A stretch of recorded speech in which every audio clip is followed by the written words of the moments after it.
Bonjour à tous, c'est Olivier pour Mission Outaouais et je voudrais communiquer une parole aujourd'hui, une parole d'encouragement pour certains d'entre nous qui peut-être traversons un moment où euh, on se sent comme si c'est plus difficile de courir la course à laquelle le Seigneur t'a appelé. Peut-être que ça fait longtemps que tu marches cette course et que tu traverses une saison dans laquelle c'est comme un down en ce moment et tu ne sais pas trop euh, quelle est la prochaine étape, puis comment retrouver ce feu, ce zèle qu'il y avait au départ. Le passage qu'on va partager aujourd'hui, c'est dans Ézéchiel 37. Je vais lire les versets 1 à 14. La main de l'Éternel fut sur moi, et l'Éternel me fit sortir en esprit, et me posa au milieu d'une vallée pleine d'ossements. Il me fit passer près d'eux tout autour, et voici, ils étaient en fort grand nombre à la surface de cette vallée, et ils étaient complètement secs. Et il me dit, Fils de l'homme, ces eaux pourront-ils revivre? Je répondis, Seigneur Éternel, tu le sais. Alors il me dit, prophétise sur ces eaux et dis-leur, os secs, écoutez la parole de l'Éternel.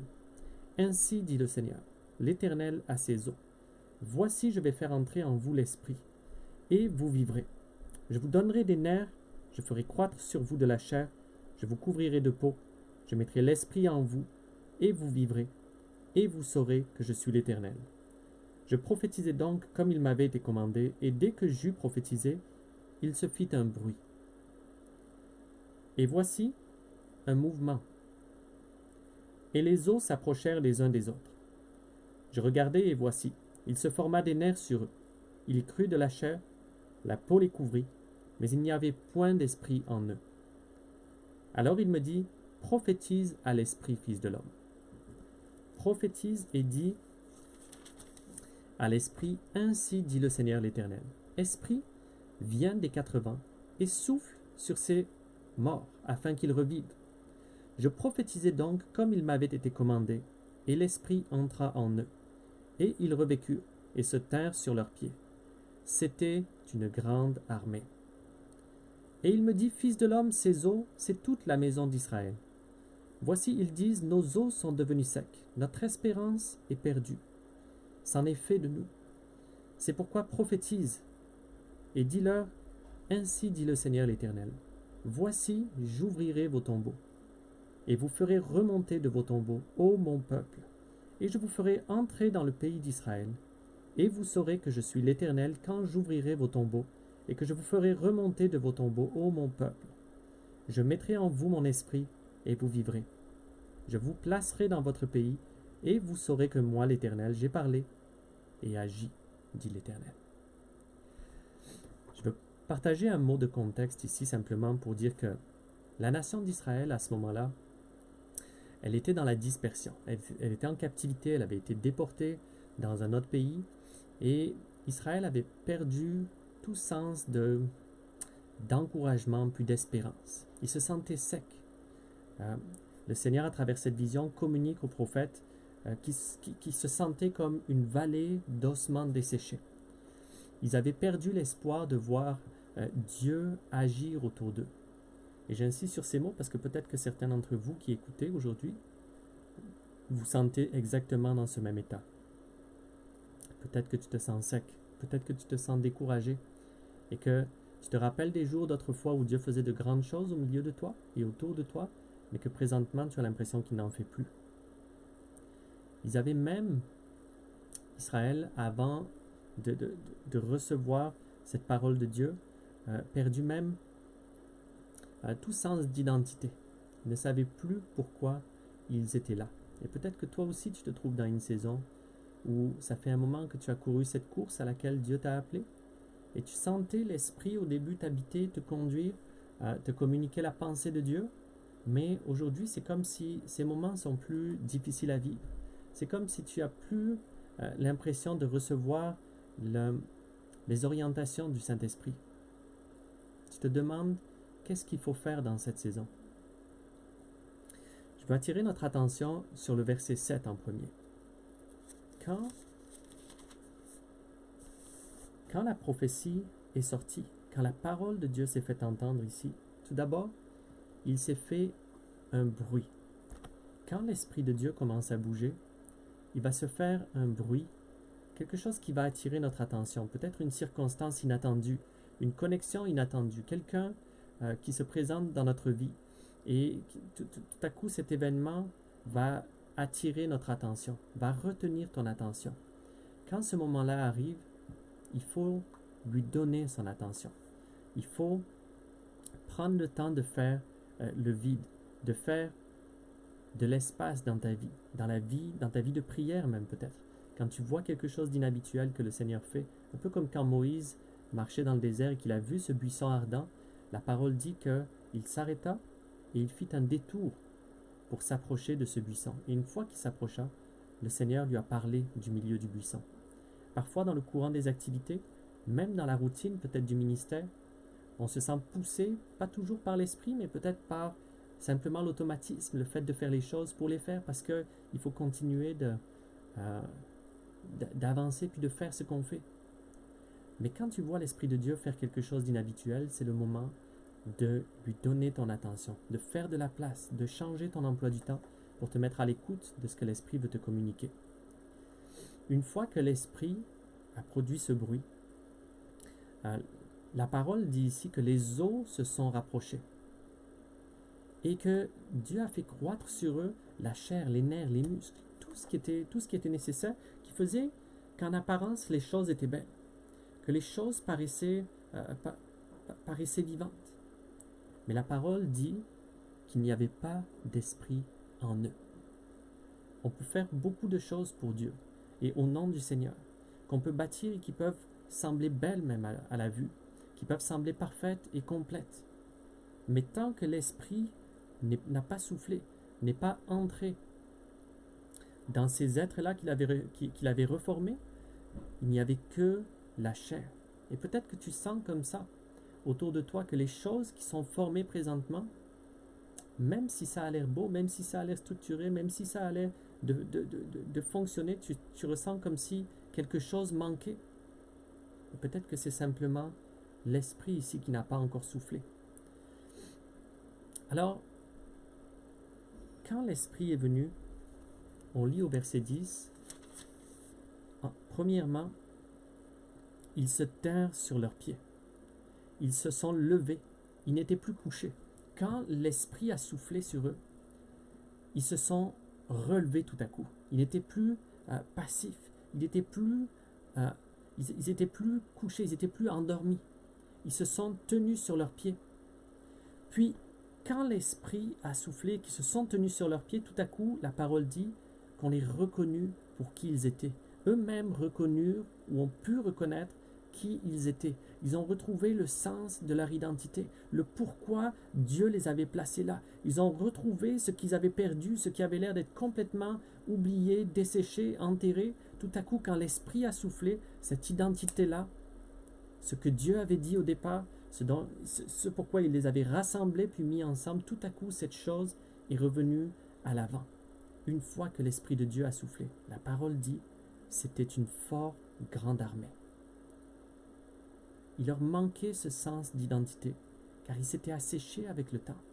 Ils avaient perdu le sens de qui ils étaient, car l'Esprit n'était plus là. Mais quand ils ont recouvré ce vent de l'Esprit, alors ils ont retrouvé le sens de leur identité. Ils sont rentrés à nouveau dans la promesse, dans le pourquoi Dieu les avait rassemblés tous ensemble. Mon frère, ma sœur, on a besoin du Saint-Esprit. Tu as besoin du Saint-Esprit. Peut-être qu'il vient communiquer des temps de rafraîchissement dans cette saison-ci. Peut-être que tu es rentré dans une période de temps ou une saison dans laquelle les soucis de la vie ont repris le dessus. Où les choses, que ce soit pour Dieu, que ce soit du ministère, que ce soit dans ton travail, que ce soit dans ta famille, tu as peut-être l'impression que les choses se sont asséchées. Et même si tu fais encore des choses pour Dieu, puis que tu es fidèle même aux choses que tu fais pour lui, mais peut-être que tu as l'impression qu'il n'est plus là et qu'il a besoin de revenir. C'est par le Saint-Esprit, c'est par la communion du Saint-Esprit que ces choses vont pouvoir être restaurées à nouveau.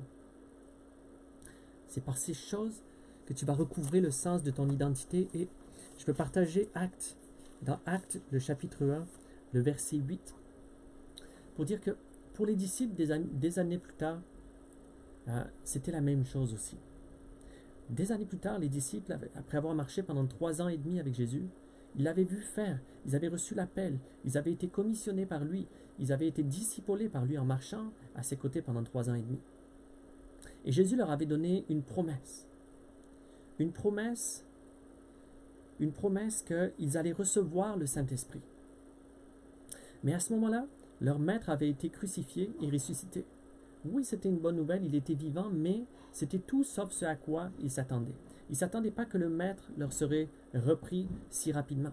Ils s'attendaient toujours quelque part à voir un roi qui allait restaurer le royaume d'Israël complètement et qui allait demeurer avec eux puis régner dans sa justice lors de sa première venue.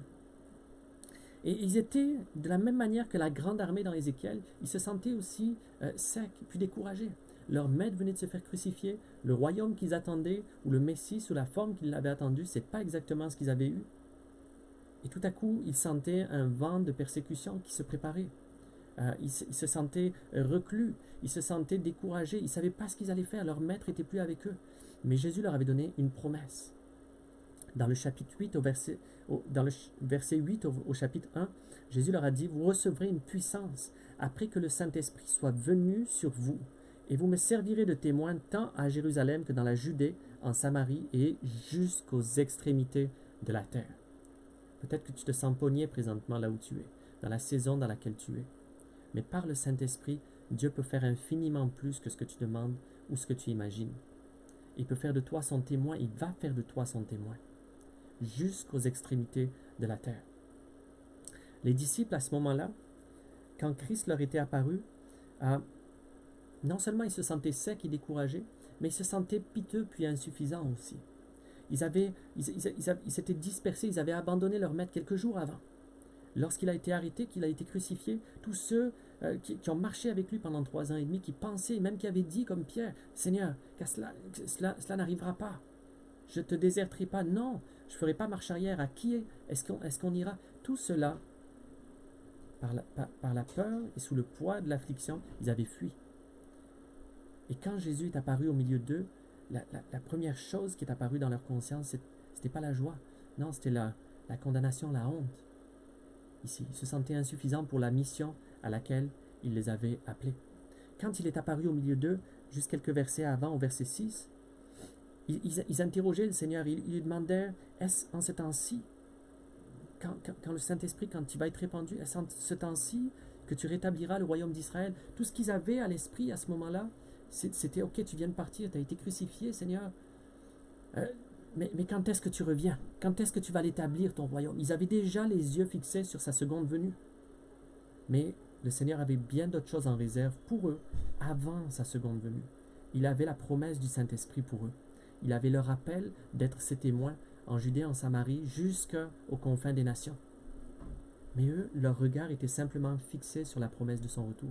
Et peut-être que dans les circonstances que tu vis présentement, peut-être que c'est ça aussi qui guide présentement tes pensées. Que tout ce que tu as à l'esprit présentement, c'est d'avoir les yeux fixés sur son retour. On vit des circonstances qui sont difficiles. On est mis à l'épreuve présentement par un échantillon de choses qui vont sûrement se reproduire à l'avenir. Et on se demande, Seigneur, quand est-ce que tu reviens?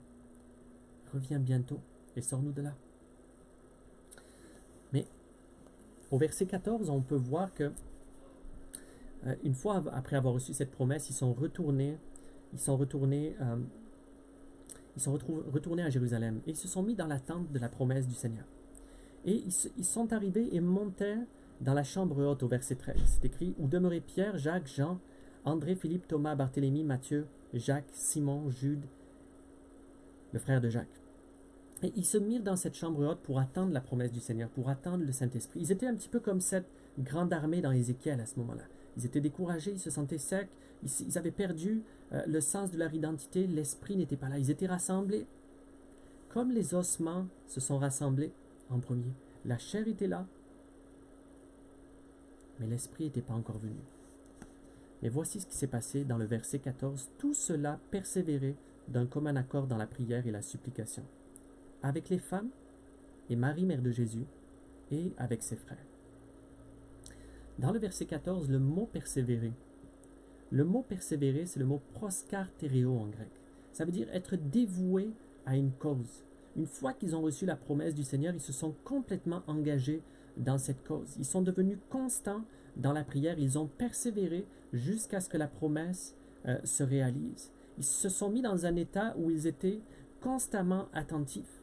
Ils ont accordé un soin incessant. C'est ça le sens de ce mot. Un soin incessant à la promesse qu'ils avaient reçue. Ils ne l'ont pas laissé tomber par terre. Ils ne l'ont pas mis sur une tablette. Ils ne se sont pas découragés pour se dire non, voyons, ça n'arrivera pas, ça ne se peut pas. Non. Le sens de ce mot, persévérer, ça veut dire continuer et ne pas faiblir. Se montrer même courageux pour prendre des décisions, pour faire de l'espace autour de nous. Persévérer jusqu'à ce que la promesse s'accomplisse. Ils persévéraient d'un commun accord. Et ça nous montre un aspect important, c'est que le groupe qu'ils étaient, ce n'était pas un groupe nombreux à ce moment-là, mais ils étaient dans un commun accord. Ici, commun accord, ça nous montre qu'ils étaient dans l'unité. Ils étaient dans l'unité et dans une complète dévotion au fait de recevoir cette promesse que le Seigneur leur avait donnée. Le mot commun accord, c'est le mot homoturmadon en grec. C'est un mot qui a un sens c'est dans la terminologie de la musique qu'on utilise ce mot en grec. Ça signifie que non seulement ils étaient avec un seul esprit, un seul cœur, dévoués à persévérer ensemble jusqu'à ce qu'ils reçoivent cette promesse. Ils étaient animés d'une même passion ici. Et je veux dire que quand Dieu a donné une promesse et que tu veux la voir se produire et se déverser, c'est important d'être avec les bonnes personnes et de se rassembler avec les bonnes personnes, ceux qui sont habités de cette même passion-là, de ce même désir, de ce même cœur et ce même esprit pour voir cette chose arriver. Ce n'est pas tant le nombre qui fait la différence ici, mais c'est le cœur et l'état d'esprit dans lequel on se réunit encore. Ce mot homoturmadon dans le Nouveau Testament, il apparaît 12 fois. Et spécifiquement, 10 fois sur ces 12, c'est dans le livre des Actes qu'il apparaît. Le livre où on voit Dieu qui a agi si puissamment, où on voit les œuvres du Saint-Esprit à travers les disciples qui se sont produites encore et encore. 10 fois sur 12, c'est dans le livre des Actes qu'on voit ce mot qui est utilisé. Ça montre l'unité du corps qui était rassemblé ici. Et le fruit que ça a produit, une passion. En fait, le sens de ce mot est utilisé dans la terminologie musicale. Et c'est le même sens que celui qu'on utiliserait quand on voit un orchestre qui joue ensemble. Un orchestre qui joue ensemble, et c'est vraiment le sens de ce mot ici, un orchestre qui joue ensemble où chacun a un rôle spécifique, où chacun joue d'un instrument en particulier, mais sous la direction du chef d'orchestre qui est le Saint-Esprit, et qui coordonne chacun à persévérer d'un commun accord dans la fonction à laquelle le Seigneur l'a appelé. Amen. Saint-Esprit, sois le chef d'orchestre de nos vies, sois le chef d'orchestre de nos assemblées et continue à nous montrer la musique sur laquelle danser. Ils persévéraient ensemble d'un commun accord, pas seulement tout seuls, dans la prière et la supplication, mais avec les femmes aussi, avec leurs femmes. Et ici, ça montre que leurs épouses étaient présents aussi, qu'ils faisaient partie de maisons qui étaient unies, qu'ils avaient été appelés et qu'ensemble, dans leur foyer, ils ne formaient pas des attelages disparates. Ils avaient été ensemble unis et appelés par le Seigneur et à l'unisson, ils persévéraient avec leurs épouses. Ils avaient pris une décision d'avancer dans la direction à laquelle Dieu les avait appelés. Ils n'étaient pas dans une maison qui était partagée, mais ils s'étaient consacrés à persévérer dans la même direction avec leurs épouses. Ils avaient fait un choix en disant « Ma famille et moi, nous servirons l'Éternel ». Et peut-être que tu es dans un temps ici où si cette situation n'est pas arrivée encore, c'est de continuer à persévérer dans la prière ici pour que Dieu place ton épouse et toi sous un même joug, dans une même direction. La parole dit que par le Saint-Esprit, quand Dieu approuve les voies d'un homme, il dispose même le cœur de ses ennemis en sa faveur. Le proverbe dit que le cœur du roi est comme un courant d'eau dans la main de l'Éternel. Il l'incline partout où il veut. Et peut-être que c'est un temps ici où il faut persévérer dans la prière pour que le Seigneur incline le cœur de ton époux, de ton épouse, afin que ta maison ne soit pas partagée, mais que d'un commun accord, vous puissiez marcher sous le même joug, le joug doux et léger du Seigneur, pour aller dans la même direction. Ils persévéraient dans la prière aussi. Il faut comprendre que dans cette saison, ce n'était pas encore le temps du fruit. Ce n'était pas encore le temps des miracles. Ce n'était pas encore le temps de la récolte de cette moisson d'âme qui allait venir quelques jours plus tard. Ils étaient dans une saison de prière et peut-être que toi aussi tu es dans une saison de prière présentement. Et que tu te demandes quand est-ce, jusqu'à quand Seigneur? Jusqu'à quand est-ce que le fruit va se faire attendre, le fruit de la promesse, la moisson va se faire attendre? Mon frère, ma soeur, s'il t'a mis dans une saison de prière, persévère dans cette saison de prière. Et comprends la pensée du Seigneur, tout ce qu'il a en réserve pour toi à travers cette saison de prière. Comprends puis embrasse cette saison. Ne travaille pas contre la saison, mais embrasse-la. Et puis rentre dedans pour en retirer tout le jus qui a en sorti. Persévère, car tantôt, quand ça va être la Pentecôte et que cette moisson va arriver, tu vas avoir besoin d'être prêt. Tu vas avoir besoin de tout le jus, de toute l'énergie que tu auras dû recueillir pendant cette saison de prière-là. Alors, ne lutte pas contre la saison, mais comprends la pensée de Dieu. Sois habité sois un fils qui est doté de l'intelligence des temps et des saisons, comme les enfants d'Issachar qui comprenaient ce qu'Israël devait faire. Comprends la saison dans laquelle il t'a placé et embrasse-la, reçois-la, vis-la dans sa plénitude sans agir contre. Chapitre 2, verset 1 du livre des Actes. Et le jour de la Pentecôte arriva. Ils étaient tous d'un accord dans un même lieu. Alors il vint tout à coup du ciel un son, comme celui d'un vent qui souffle avec impétuosité, et il remplit toute la maison où ils étaient assis. De la même manière que pour l'armée d'Ézéchiel. Quand le Saint-Esprit a soufflé, il se fit un bruit. Quand le Saint-Esprit commence à souffler, il se fait un bruit. Si il commence à faire un bruit autour de toi, peut-être que ce n'est pas un bruit audible comme le bruit d'un vent impétueux, mais le bruit du Saint-Esprit, ça peut être une circonstance inhabituelle. Un appel téléphonique de quelqu'un que tu reçois, qui te demande de l'aide. Une connexion nouvelle, quelqu'un qui vient dans ta vie et qui a une attente ou un cœur semblable au tien. Un rêve spécifique qui t'a donné. Quand il se fait ce bruit, mon frère, ma soeur, je te le renouvelle encore, porte attention et fais de la place. Mets-toi à l'écoute du Seigneur, cherche sa face et laisse-toi interrompre. Laisse-toi interrompre dans le cours de tes opérations. Ne sois pas dirigé seulement par ton agenda, mais laisse-toi interrompre par le sien pour découvrir ce qu'il a à la pensée. Quel drame ça aurait été si en passant à côté du buisson ardent, Moïse s'était dit « j'ai pas le temps, je suis trop pressé » et qu'il avait continué à marcher pour continuer son travail de berger. Quel drame ça aurait été. Non, il faut faire la place quand il se fait ce bruit. Il faut faire la place et porter attention à ce que le Seigneur est en train de faire. Donc, tu vois, à ce moment-là, les ossements étaient rassemblés, mais ils étaient dans l'unité, mais l'Esprit n'avait pas encore soufflé. Tout était là en apparence, cette assemblée était là en apparence, mais l'Esprit n'avait pas encore soufflé. Mon frère, ma soeur, quand ils étaient tous d'un accord et qu'ils persévéraient ici dans la prière, l'Esprit a soufflé ensuite. Et il se fit un bruit. Et tout à coup, la promesse est venue à l'existence. Alors, si tu te sens découragé, si tu te sens fatigué, si tu sens que cette promesse ne s'est pas encore passée, dans ce passage ici, de la même manière que dans la vallée des ossements, on voit les éléments qui sont propices à disposer ton cœur dans l'attitude qu'il faut pour voir cette promesse se réaliser. La promesse du Saint-Esprit qui va donner vie à cette grande armée à nouveau, qui va te permettre de retrouver ton identité, qui va te permettre de te souvenir qu'est-ce que Dieu avait dit au commencement. Qu'est-ce que Dieu avait dit il y a 3 ans, il y a 4 ans, quand il t'a commissionné, quand il t'a parlé, quand il t'a envoyé pour courir cette course. C'est le moment de s'en rappeler et c'est par l'influence du Saint-Esprit. Peut-être que tu dois te repentir de quelque chose pour retrouver cette communion-là avec le Saint-Esprit, pour qu'il souffle à nouveau et qu'il te fasse tenir sur tes pieds comme cette grande armée, pour qu'à nouveau tu puisses savoir pourquoi tu es là, te secouer de tout découragement, de tout sentiment de sécheresse et recommencer à courir cette course. Le Saint-Esprit, la communion du Saint-Esprit. Je vais terminer avec un dernier verset qui est dans le chapitre 4 du livre des Actes, le verset 29 à 31. Les disciples, à ce moment-là, avaient été remplis du Saint-Esprit déjà. Au verset 2, au chapitre 2, la Pentecôte est arrivée, le Saint-Esprit a été répandu, Pierre s'est tenu devant la foule, il a prêché, 3000 ont été rajoutés. Et tout à coup, avec une grande assurance, l'Église s'est formée, les apôtres ont commencé à prêcher, à rendre témoignage au Seigneur, et puis il se faisait des miracles à tous les jours. Du monde était ajouté chaque jour à l'Église. Ceux qui étaient sauvés, ils persévéraient tous. On connaît l'histoire dans Acte 2. d'un commun accord. Mais 2 chapitres plus tard, encore une fois, les circonstances se sont compliquées.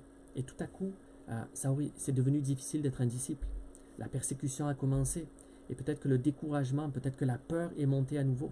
Et sûrement, en fait, et peut-être que pour toi aussi, peut-être que tu as couru cette course, que tu as goûté au Saint-Esprit, que l'appel a commencé et que les choses ont commencé à se déchaîner sous l'influence du Saint-Esprit il y a plusieurs mois déjà. Mais que là, tout à coup, il y a un prix qui est plus grand encore à payer. Il faut se poser de nouvelles questions. Il faut retrouver ce feu, ce zèle du début. Tu as l'impression peut-être qu'il n'est plus là. Au verset 29 à 31, après qu'ils aient été menacés par les autorités, il est écrit « Et maintenant, Seigneur », les disciples ont dit « Et maintenant, Seigneur, considère leurs menaces. Il donne à tes serviteurs d'annoncer ta parole avec une pleine hardiesse, en étendant ta main afin qu'il se fasse des guérisons, des miracles et des merveilles par le nom de ton saint serviteur Jésus. » Lorsqu'ils eurent prié, le lieu où ils étaient rassemblés trembla, et ils furent tous remplis du Saint-Esprit et annonçaient la parole de Dieu avec hardiesse. Or, la multitude de ceux qui avaient cru n'était qu'un cœur et qu'une âme. Amen. Donc ici, ils avaient traversé une période où tout à coup le prix pour être un disciple et continuer dans l'appel du Seigneur qu'il leur avait donné devenait plus grand. La menace avait surgi, les autorités devenaient contre eux et le prix était plus grand. Ils avaient reçu des coups ici. Et peut-être que toi, tu te trouves dans la même situation. Après que tu aies commencé à courir cette course, après que le Seigneur t'ait confirmé dans cette identité, qu'il ait donné vie à ta mission, et que tu l'aies vu agir, tu as vu sa main déjà, tu as saisi sa face et tu as vu sa main dans les mois passés, dans les années passées, et peut-être que tu te trouves maintenant à un tournant où tout à coup, ça coûte un prix supérieur. Il faut se poser de nouvelles questions et faire de nouveaux choix. C'est plus la même game qu'au début. Les disciples, ici, on voit que ils n'ont pas renoncé pour autant. Ils n'ont pas prié simplement pour être délivrés des circonstances. Ils n'ont pas prié pour que le cœur des autorités change. Ils n'ont pas prié pour être délivrés de l'épreuve. Ils ont prié pour l'assurance. Ils ont prié pour le courage. Ils ont prié pour être fortifiés et pour que Dieu confirme à nouveau sa parole et produise un témoignage encore plus grand pour rendre témoignage à sa personne. Et alors ils furent remplis du Saint-Esprit à nouveau. La parole nous dit qu'on doit demeurer continuellement remplis du Saint-Esprit. Ici, les disciples, à ce moment-là, non seulement la menace des autorités avait surgi, et peut-être que c'est ce que tu vis, mais ils étaient aussi, on peut comprendre aussi qu'ils croulaient probablement sous les besoins à ce moment-là. 2 chapitres après la Pentecôte, 3000 avaient été ajoutés, 5000 avaient été ajoutés quelques jours plus tard. Et il y avait tous ces besoins, tous ces bébés, tous ces nouveaux disciples dont il fallait s'occuper. Au milieu d'une Jérusalem qui était complètement sans dessus-dessous. Il fallait répondre aux besoins des 5000. Ils se sentaient peut-être découragés, ils se sentaient peut-être dépassés par les besoins. Et peut-être que c'est la même situation pour toi aussi. Que tu te sens dépassé, que tu te demandes ce qu'il faut faire. Le Seigneur a peut-être rassemblé tout ce monde autour de toi. Et là, tu vois tous ces besoins, tous ces bébés peut-être qui ne sont pas encore... qui n'ont pas pris la charge encore. Et les disciples, c'était la même chose ici. Ils avaient été remplis du Saint-Esprit, mais là, ils se sentaient probablement dépassés aussi par le besoin. Qu'est-ce qu'ils ont prié? Seigneur, remplis-nous à nouveau. Remplis-nous à nouveau.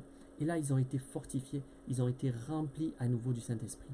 Et ils se sont levés et ils ont continué à courir la course. Et peut-être que c'est ton besoin aussi à ce moment-là, dans cette saison. Peut-être que tu as couru et que tu t'es senti dépassé complètement. Dépassé complètement par les besoins autour de toi. Par ce que le Seigneur a fait dans cette première saison de fruits. Mais mon frère, ma soeur, sois rempli du Saint-Esprit à nouveau. Sois fortifié dans ton être intérieur. Relève-toi. Sois fortifié maintenant et continue de courir cette course.